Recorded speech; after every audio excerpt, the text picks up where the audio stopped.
Halo guys, selamat datang di YouTube Dunia Marketing. Di video kali ini aku akan berbagi informasi seputar tekanan-tekanan dalam dunia permarketingan. Apa aja sih tekan-tekanannya dan bagaimana menghadapi tekanan-tekanan itu ataupun bisa akhirnya bertahan sampai sejauh ini. So, simak video ini dan jangan di skip. Nah, tentunya menjadi marketing yang nggak hanya 1 tahun 2 tahun itu sudah melewati suka dan dukanya tentunya. Tapi di video kali ini aku akan membahas tekanan apa saja sih yang aku rasain selama aku menjadi marketing 5 tahun teman-teman. Nggak, ya mungkin itu hal yang nggak mudah juga ya, bisa melewati sampai 5 tahun sampai detik ini. Apa aja sih tekanannya? Sebenarnya nggak semua marketing itu ya nggak enak, ya enggak, ada yang enaknya, ya ada enggaknya, ya ada enaknya, ada enggaknya gitu loh. Ya semua pekerjaan itu kan ada positif, negatif, enak, enggak gitu ya. Ya sama halnya dengan marketing. Nah, di video kali ini aku akan bahas nih tekanan apa aja yang aku rasain selama menjadi marketing 5 tahun. Yang pertama tentunya tekanan dari atasan kita ya, atau bos kita yang selalu menekan untuk selalu capai target. Sebenarnya nggak menekan juga, itu kan memang kewajiban seorang marketing untuk selalu capai target. Kalau nggak capai target, apa konsekuensinya? Pasti kita akan ditanya terus, kenapa nggak capai target, bla bla bla bla. Nah, pertanyaan-pertanyaan seperti itu yang akan membuat seorang marketing itu semakin tertekan. Misalkan bulan ini nggak target, so kalian bulan depan harus target lagi. Kalau nggak target selama 3 bulan akan mendapatkan surat peringatan juga. Bukan surat peringatan sih, lebih tepatnya surat komitmen gitu. Kalian akan ditanya-tanya juga. Itu hal yang menyebabkan seorang marketing itu sangat tertekan ya. Kemudian selain itu, lingkungan sekitar yang memang misalkan kadang tidak mendukung ya. Tentunya di dunia pekerjaan itu ada pro kontra antara kita secara individu, misalkan dengan marketing lain atau dengan karyawan lain gitu ya. Pasti ada hal yang menyebabkan kita kadang tidak sefrekuensi. Nah, itu kadang juga menyebabkan kita menjadi tertekan. Tapi tekanan itu menurut aku sih bisa kita hadapi lah ya. Kita bisa itu kan masalah misalnya hal pribadi atau ya udah nggak terlalu perlu dibawa terlalu dalam ke dalam dunia pekerjaan. Cukup kita misalkan kita nggak suka sama seseorang, ya udah cukup kita dalam hati aja kalau nggak suka, tapi ya sudah tetap menjalani hari-hari seperti biasa dan ya udah anggap aja orang itu berlalu dan nggak ada gitu ya, biar kalian nggak terlalu tertekan atau merasa terganggu hari-hari kalian. Nah, apalagi kalau nggak capai target, tentunya juga gaji pokok sih ada ya tetap, tapi insentifnya atau bonusnya tentunya sedikit. Itu juga kadang menyebabkan seorang marketing jadi kurang bersemangat. Tapi sebenarnya itu kan ya kesalahan di kalian juga kok nggak target gitu ya. Nah, itu makanya kita harus target agar insentifnya tentunya besar seperti itu. Kalau dapat gaji pokok tetap dapat, tapi hanya di insentif saja yang membedakan. Sebenarnya tekanannya tuh nggak gimana ya, cuma memang targetnya semakin tahun, setiap tahunnya itu berbeda gitu. Dari awal aku menjadi marketing dengan target yang sangat rendah, sangat slow, sangat santai gitu ya, seperti di pantai gitu. Tapi sekarang itu sangat berbeda 180 derajat, di mana target naik, kemudian banyak hal-hal yang berbeda, peraturan-peraturan yang berbeda yang menyebabkan seorang marketing itu harus menyesuaikan dengan kondisi dan peraturan yang ada. Target yang semakin hari semakin besar kadang membuat marketing tuh jadi insecure dan gak percaya diri bisa capai target lagi.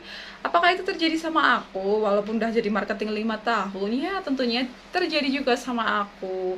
Walaupun udah jadi marketing 5 tahun, tetap aja nih target tetap menjadi momok sendiri ya bagi seorang marketing. Apalagi mungkin kalau targetnya sama dengan tahun-tahun sebelumnya nggak masalah. Tapi kalau setiap tahun berbeda, peraturannya berbeda, semakin mungkin semakin ketat, semuanya peraturannya semakin lebih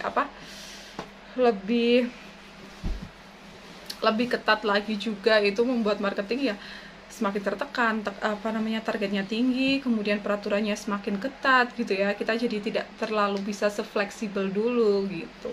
Itu membuat kita semakin tertekan juga. Tapi gimana menghadapi tekanan-tekanan itu? Marketing itu kan hanya sebenarnya target, kemudian kalau nggak target dia merasa tertekan, kalau nggak target dia gajinya kecil gitu ya. Cuma itu aja seputar marketing. Sebenarnya kalau kalian jadi marketing dan target gajinya besar, oh kalian seneng-seneng aja, kalian betah-betah aja, pasti seneng-seneng kayak ya udah menikmati gitu. Tapi hal sebaliknya, kalau kalian nggak target tentunya akan menjadi tekanan tersendiri, karena ngerasa kayak kerja tapi nggak target kan nggak enak gitu ya, ada rasa nggak enaknya juga kepada atasan dan teman-teman mungkin seperti itu. Jadi untuk menghadapi itu semua ya memang harus target. Orang marketing kalau nggak target memang tertekan, iya kenyataannya tertekan gitu. Jadi memang apa? Solusinya apa? Harus target. Kalau aku sendiri dengan cara ya lebih banyak komunikasi ke nasabah-nasabah, tawarkan kredit kepada nasabah lagi, kemudian atau saudara nasabah ya, atau kerabat nasabah yang memang karakternya bagus seperti itu, lebih menjalin silaturahmi aja. Kalau kedekatan dengan atasan itu tidak berpengaruh menurut aku.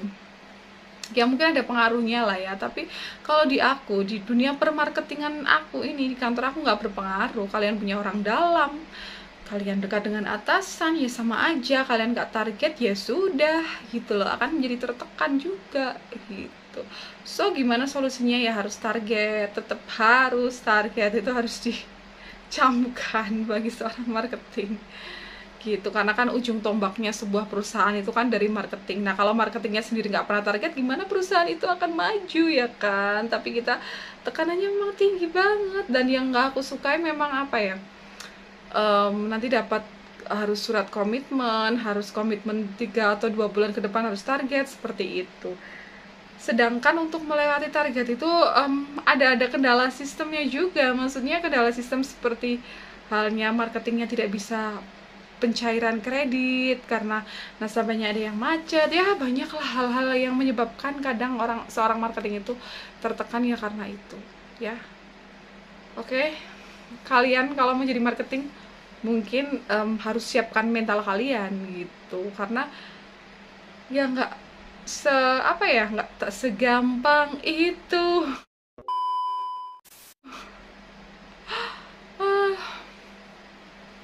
Intinya siap mental aja. Jadikan pekerjaan marketing sebagai pengalaman yang memang tidak terlupakan, pengalaman yang berbeda mungkin dengan pekerjaan-pekerjaan yang lain, karena memang tekanannya yang bisa dibilang luar biasa. Kemudian banyak juga pengalaman positif yang bisa kita ambil, bisa melihat lebih mengenal jauh tentang nasabah-nasabah kita yang memiliki karakter yang berbeda.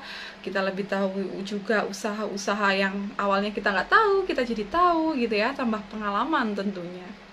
Mungkin segitu aja ya untuk curhatan kali ini. Kalau kalian ingin tanya lebih lanjut, kalian mungkin bisa komentar di kolom komentar, tapi sorry banget kadang aku itu nggak kebaca ataupun slow respon, karena memang nggak selalu standby dengan HP, apalagi kalau udah dengan kesibukan kerja sekarang, karena memang kesibukannya luar biasa, berbeda dengan tahun-tahun sebelumnya yang memang aku masih bisa free bikin video. Sekarang itu kayaknya kalau pulang kerja itu capek, pengennya tidur, istirahat gitu. Dan ini aku juga menyempatkan karena udah 3 bulan ini nggak aktif di YouTube, kangen juga sama kalian semua. So terima kasih yang sudah menonton video ini, jangan lupa like, comment, share, dan subscribe. Bye, see you next video.